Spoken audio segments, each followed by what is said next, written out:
Coming up on Arirang News.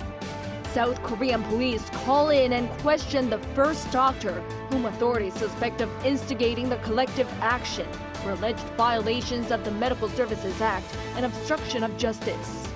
With the ongoing walkout, hospitals are running at a reduced capacity and are merging wards. In the U.S., a rematch between President Joe Biden and his predecessor, Donald Trump, is likely in November. They dominated their respective Super Tuesday races, the largest contest so far in the 2024 presidential primary calendar. South Korea saw its inflation speed up last month, once again climbing over the 3% mark and breaking a downward trend since last October, mainly driven by higher prices of fruits.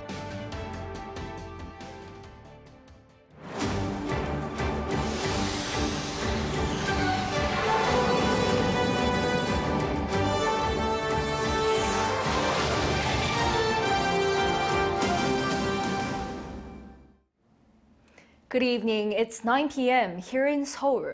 Thank you for joining us on Arirang News.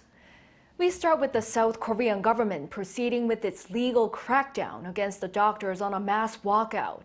Police summoned and questioned the first doctor whom authorities suspect of instigating the collective action.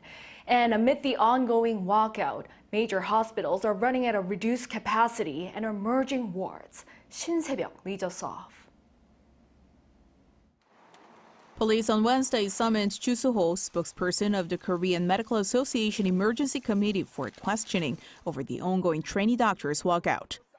Trainee doctors in South Korea submitted letters of resignation on February 20th and stopped working to protest the government's planned increase in the admissions quota for medical schools. Before facing police questioning, Ju firmly rejected accusations made against him and argued that the collective resignation of resident doctors was a peaceful and voluntary act. Government and civic groups who filed a complaint against us will be in for a surprise because we never encouraged a walkout. So the accusation of incitement simply doesn't hold up. Last Tuesday, the Health Ministry lodged a formal complaint with police against 5 officials from the KMA, accusing them of multiple offenses such as violating medical laws and disrupting business operations. Following June, next up for questioning is former KMA President Noh Han-gyu on Saturday. 3 other officials are in the process of scheduling questioning with the police. This came as some 7,000 doctors in training now face proceedings aimed at suspending their medical licenses. On Tuesday, the government began sending out advance notices about the administrative procedures facing doctors who have not returned to work in defiance of a return-to-work order. Following the issuance of the notices, doctors will have a 2-week period to submit their defense through written statements. Should the administrative actions be upheld, their medical licenses will be suspended for 3 months. Amid continuing disruption to medical services, 5 major hospitals in Seoul, including Seoul National University Hospital, said they were exploring the possibility of merging wards to enhance the efficiency of patient care. With the medical system being restructured to focus on patients with critical or emergency needs, there is a plan to treat patients with less urgent conditions in a single ward, much like the approach taken during the COVID-19 pandemic. Other hospitals across the country are also considering either not operating certain medical departments or merging wards. 신세벽, Arirang News. As thousands of junior doctors continue their boycott against the plan to increase the number of medical students in universities, President Yoon is sending a strong message. Our correspondent Oh Soo-young relays what that is. There is no tolerance for doctors who neglect their duties, infringing people's rights to life and health under the Korean Constitution. That's according to President Yoon on Wednesday, as thousands of junior doctors continue their illegal boycott against the government's plan to raise the number of medical students at universities. Chairing a meeting at the Central Disaster and Safety Countermeasures headquarters, Yoon called on authorities to thoroughly implement measures to stabilize medical services, saying the government has some $96 million of contingency funds to ensure that emergency care and essential services remain in operation. Such measures involve a pilot project for nurses to support medical treatment, deploy military doctors, and support labour costs to recruit additional personnel. Also, Yoon said the so-called Big Five hospitals in the country will focus on treating seriously ill patients, while local general hospitals will tend to those in less critical conditions. These measures, he said, will help stabilise the medical system amid the ongoing crisis. Addressing his cabinet ministers earlier in the day, Yoon issued a strong warning, saying the doctors have put the lives and health of citizens at risk. 의사들의 집단 행동은 스스로 책무를 져버리는 일이며 자유주의와 법치주의의 근간을 흔드는 것입니다. 국민의 생명을 볼모로 하는 불법적인 집단 행동에는 법과 원칙에 따라 엄중히 대응할 수밖에 없습니다. Yoon said as the state is constitutionally obliged to protect the lives and health of its citizens, doctors are licensed to carry out this heavy public duty. He asserted that doctors' own rights and freedoms also come with responsibility, shooting down claims that suspending medical licenses for an estimated 7,000 partaking in the strikes infringes on their rights. At the same time, the president appeared to extend a message of reassurance. While reiterating the need for reform to the healthcare system, he pledged to spare no investment and support to raise the capacity and quality of medical schools to meet global standards, and promised to actively heed voices from the medical community. Yoon also said authorities will address the laborious sacrifices of young resident doctors, restructuring the personnel system to provide optimal support for medical staff. According to the president, since the national health insurance was first introduced in 1977, the number of doctors has only grown by sevenfold, and the number of medical students 2.2 times, despite medical expenses having spiked over 500 times. 오수영, Arirang News. Moving on. Following the launch of the administration's child care initiative for elementary schools, President Yoon Suk-yeol urged relevant agencies to fully support and promptly address any issues related to it. This as he chaired today a meeting of the Neulbom program headquarters. The president stated that a quick and smooth implementation of the program would not only help children's healthy growth, but also ease the burden on parents considering job changes or resignations due to childcare concerns. He emphasized that the program is a vital national task and called on all ministries to cooperate for its success. Staying with the president, during the cabinet meeting, President Yoon said that the ongoing ROK-US combined military exercise, the Freedom Shield, will reaffirm the Allied forces' solid combined defense posture. He added that there's a high chance of North Korean provocations attempting to disturb South Korean society ahead of the upcoming general election. Meanwhile, President Yoon on Wednesday hosted John Henry, the president of the Center for Strategic and International Studies, and Victor Cha, the Korea chair of CSIS, at his office for lunch. The president acknowledged the Washington-based think tank's role as a reliable supporter of the alliance, including becoming the first U.S. think tank to establish a Korea chair position. The CSIS chief responded by saying that the South Korea-U.S. alliance is making significant strides under the president's leadership. The South Korean military held counter-terrorism drills at key facilities in Seoul on Wednesday to be prepared for an attack from North Korea.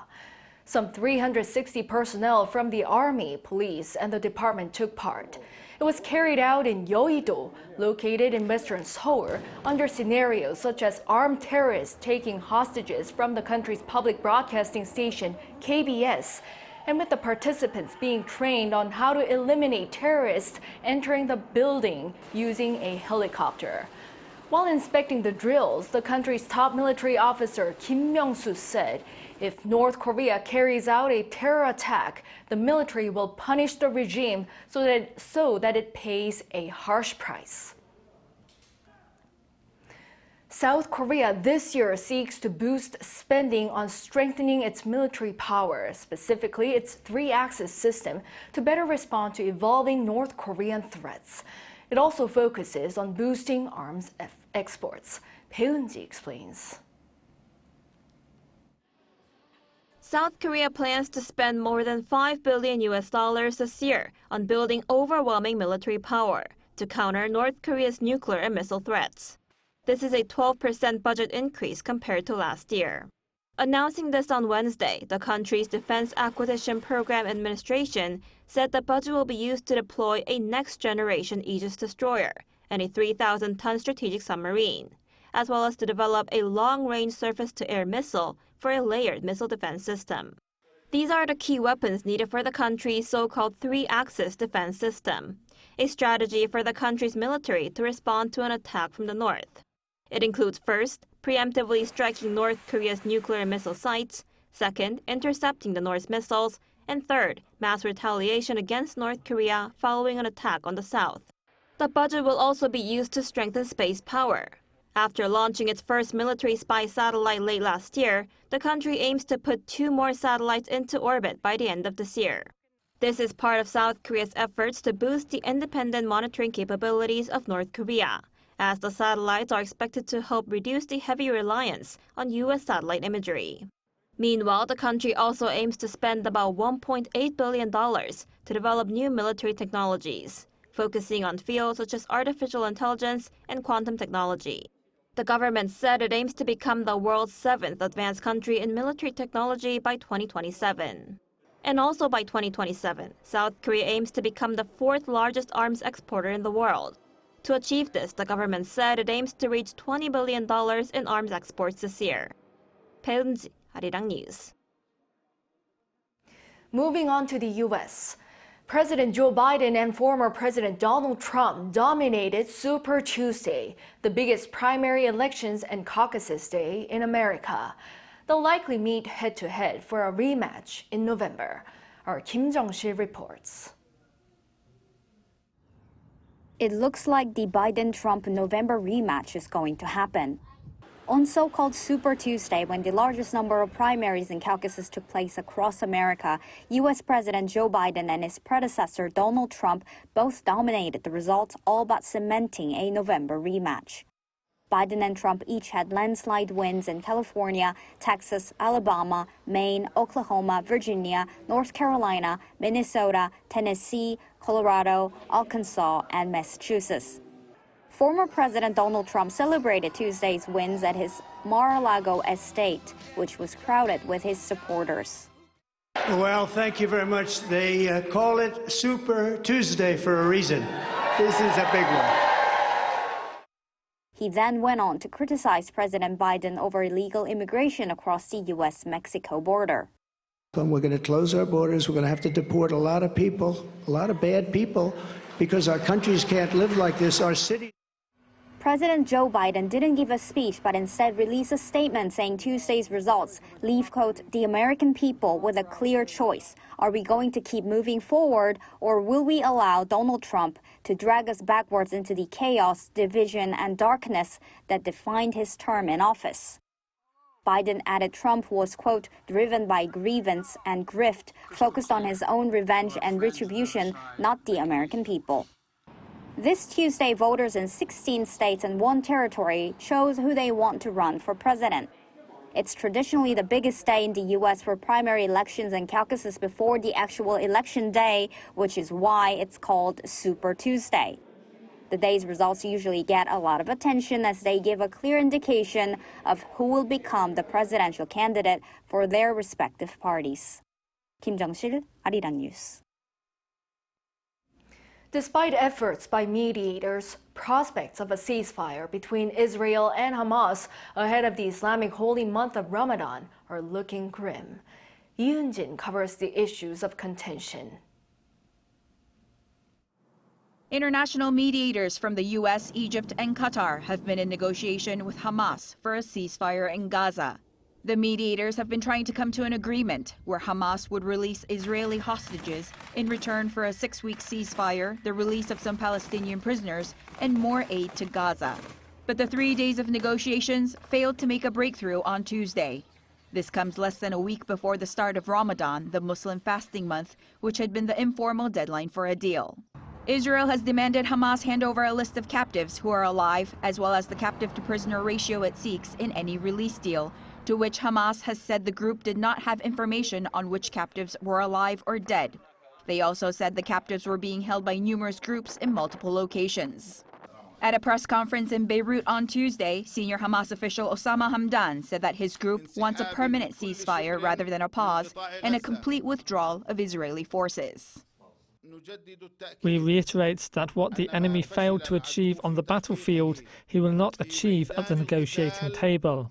The security and safety of our people will not be achieved except with a permanent ceasefire, the end of the aggression, and the withdrawal from every inch of the Gaza Strip. Providing urgent and appropriate shelter and bringing aid to our people in Gaza is our top priority, and any exchange of prisoners cannot take place before all this is achieved. Israeli Prime Minister Benjamin Netanyahu has publicly rejected such demands, pledging that the war would go on until Hamas is dismantled and all the captives are returned. Israel did not send a delegation to the latest round of talks due to Hamas not providing the hostage list. With the fasting month of Ramadan, which starts on March 10th, Hamas negotiators agreed on Tuesday to stay for at least one more day of talks. Palestinian-Israeli violence has spiked during Ramadan in previous years, creating a strong incentive for leaders to reach a deal before next week. Ian-jin, Arirang News.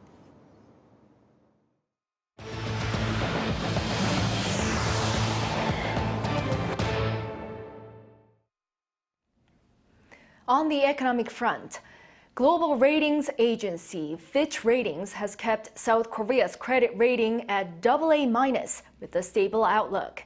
This is the fourth highest level on the agency's rating table, and South Korea has maintained it since September 2012, when it was upgraded by one notch from A+. Countries that have AA- include the UK, France, Ireland, Hong Kong, and the UAE. The agency said in a report on Wednesday that it expects the South Korean economy to grow 2.1% this year. South Korea saw its inflation speed up last month, once again climbing over the 3% mark and breaking a downward trend since last October, mainly driven by higher prices for fruits. Park Gun-woo has details. Consumer prices in South Korea once again rose by over 3% on year last month, mainly due to higher prices for agricultural products and unstable oil prices. According to data released by Statistics Korea on Wednesday, the country's consumer price index, a key gauge of inflation, rose 3.1% in February compared to the same month a year ago. Consumer prices reached 3.8% on year in October. That was followed by consecutive monthly decreases until last month's jump. Prices for agricultural products, energy, industrial products, and services were all up on year in February, with agricultural products and energy mainly driving the overall increase, rising 11.4% and 4.9% respectively. And with consumer prices remaining high, Finance Minister Choi Sang-mok spoke about ways to tackle the issue at an economic meeting held with related ministers on Wednesday morning. The government will do its very best to bring consumer prices to the 2% range as soon as possible by taking the recent rise seriously. He said the government will provide 60 billion won, or roughly $45 million worth of support for discounts on agricultural, livestock, and fishery products in March and April, dropping the price of major food items including apples and pears by 40 to 50%, lowering tariffs on imported fruit, monitoring prices by item daily, and continuing inspections at gas stations were other ways he said would be used to address the situation. While saying ingredient prices have dropped by about half compared to highs seen in 2022, he added companies should lower the prices of products accordingly, just as they did to raise them when ingredient prices got higher. Park Gun-woo, Arirang News. From unmanned aerial military vehicles to drone racing sports, cutting-edge drones are front and center at the 2024 Drone Show Korea. You can get a glimpse of how the future might look at the largest drone show in Asia, being held this week in Busan. Our An Sung-jin takes us there. A boundless expansion of drones. This is the theme of the 2024 Drone Show Korea, the largest of its kind in Asia. The three-day event held in the city of Busan caters to more than 200 drone-related businesses from 10 different countries, including China, the Czech Republic, and the U.S. Hosted by the Trade and Transport Ministries as well as other governmental organizations, the show aims to act as a platform that connects the private, public, military, and education sectors to establish a drone industry ecosystem. We are focusing here in the Korea for another partnership and cooperation with drone companies, but also the research institutes and authorities. So we are also in the central of the Europe, and I think it is a very good access point to the Europe market also for the Korean companies. So we are here to strengthen this cooperation and together develop this drone industry. Domestic drone-related private companies showcased how drones can be commercialized and used in everyday life. It displayed the latest technologies in urban air mobility as a monitoring system for vehicle safety and traffic management. When first developed, drones were manually controlled. Now this VR mock flying simulation shows one of the technologies from South Korea's defense industry, which uses artificial intelligence. The integration of drones in the defense sector is expected to grow as AI-based manned and unmanned combat systems are developed further. It also presented the use of high-altitude unmanned aerial vehicles, which are now in mass production. As the number of military personnel is expected to decrease over time, the operation area that one person has to cover will increase. In such cases, this can be replaced by drones to increase efficiency. The exhibition also promoted various drone entertainment, such as drone racing VR, drone football esports, drone basketball demonstrations, and other displays. South Korea's drone market is expected to reach more than $1 billion in market value by 2030. As the government stresses the need for sufficient R&D and infrastructure, the framework for necessary regulations will be critical in advancing the drone industry. An Sung-jin, Arirang News, Busan. South Korean tech giant Samsung Electronics' Galaxy S24 Ultra has topped U.S. product tester Consumer Reports' latest smartphone rankings. According to industry sources on Wednesday, the Galaxy S24 Ultra scored 87 points out of 100, beating out Apple's iPhone 15 Pro Max. Consumer Reports praised the phone for its AI features, which it described as being both practical and impressive. Other Samsung smartphones, such as the Galaxy S24 Plus and the Galaxy S23 Ultra, also ranked 3rd and 4th, respectively.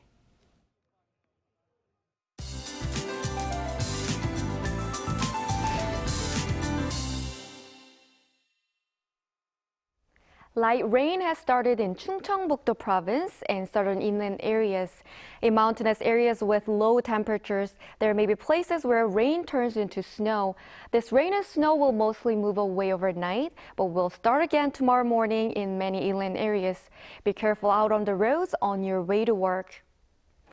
More snow will be concentrated in the mountainous areas of Gangwon-do province tomorrow than today. Up to 6 centimeters of snow will fall and accumulate by tomorrow. Other inland areas will have about 1 to 3 centimeters and less than 5 millimeters of rain. Tomorrow morning will start off at 2 degrees Celsius in Seoul, Daejeon, Gwangju, Daegu, and Gyeongju. Tomorrow's daytime temperatures will be similar to or slightly lower than today's. However, with cold winds, temperatures will feel a couple of notches lower. Seoul will move up to 8, Daegu and Busan 11 degrees Celsius. Tomorrow night, after all the rain and snow stops, the last cold snap of the season will come around. That's all for Korea. Here are the weather conditions around the world.